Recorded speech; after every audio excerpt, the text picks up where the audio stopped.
हो जाना। राम राज्य का अर्थ है धैर्यवान, शौर्यवान हो जाना। राम राज्य का अर्थ है दीवारों को ध्वस्त करके सबको अपना लेना। राम राज्य का अर्थ है जो दुनिया की दृष्टि से त्याज्य है, त्यक्त है, उसको भी कृपा और करुणा की दृष्टि से देख के धन्य कर देना। राम राज्य का अर्थ है कि शबरी की कुटिया पे भी उसकी जीवन भर की प्रतीक्षा को पूरा करके उसके मनुहार से उसके प्रेम को प्राप्त करके और स्वयं का पवित्र प्रेम दे के धन्य करना। राम राज्य का तो अर्थ है कि छोटी से छोटी इकाई को इतना समर्थवान बना देना कि उसे लगे ही नहीं कि मैं त्यक्त हूँ, मैं त्याज्य हूँ, मैं छोटा हूँ, मैं हीन हूँ।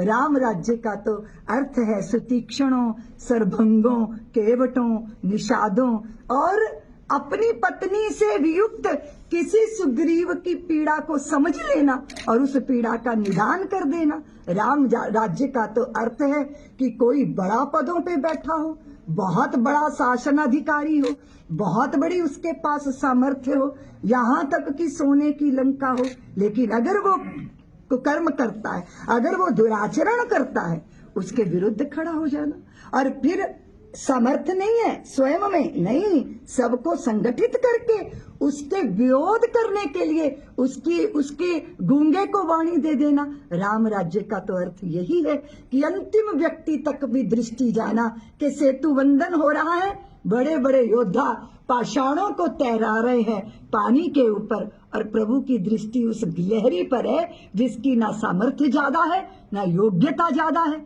वो तो नन्ही सी है पर वो भी प्रयत्न कर रही है और वो करुणा वर्णाले की दृष्टि में है। तो ये राम राज्य का अर्थ है राममय हो जाना।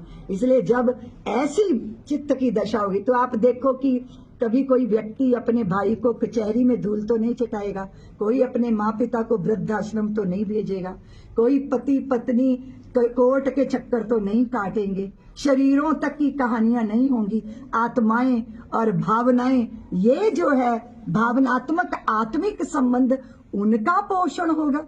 फिर दूसरी बात है राम राज्य का अर्थ है भव्यता आना, दिव्यता आना, समृद्धि आना। लेकिन समृद्धि आ गई फिर भी शांति नहीं गई, अर्थ आ गया फिर भी रिश्तों का अर्थ विदा नहीं हुआ। इसीलिए उन्मुक्त होकर नृत्य किया, आनंद में डूब के आंतरिक स्वतंत्रता प्राप्त की, पर कर्तव्यों की जो है वो स्वयं अपने कर्तव्यों के आधार पर जीवन जिया।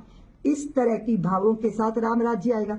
इसलिए राम राज्य एक आंतरिक रूपांतरण की बात है, व्यक्ति व्यक्ति का चित्त रूपांतरित हो, सौमनस्यताए, छोटे छोटे कलह दूर हो। देखो बहुत सुंदर बात मैंने सुनी वहां कि प्रभु क्यों गए थे अयोध्या से, क्योंकि घर में कलह हुआ था ना, घर में कलह हुआ, 14 वर्ष के लिए राम वनवासी हो गए और राम चाहिए तो घर का कलह समाप्त करना होगा।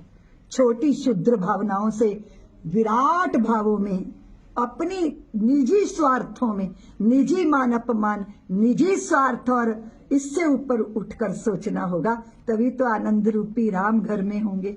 नहीं तो भ्रांतियां और भ्रम कितना बड़ा। कैकेयी के चित्त में भ्रम ही तो डाल दिया था मंथरा ने कि तू तो दासी बना दी जाएगी, कौशल्या तो महारानी बनेगी, अब भरत को तो राज देश निकाला दे दिया जाएगा। तो कहानी तो भरे थे मंथरा ने, और कैकेयी जो इतनी प्रेममयी थी उससे ये दुष्कर्म हुआ। तो ये सारी बातें, ये सारा चिंतन जब हम करते हैं तब फिर व्यक्ति सोचता है कि नहीं, मुझे राममय हो जाना।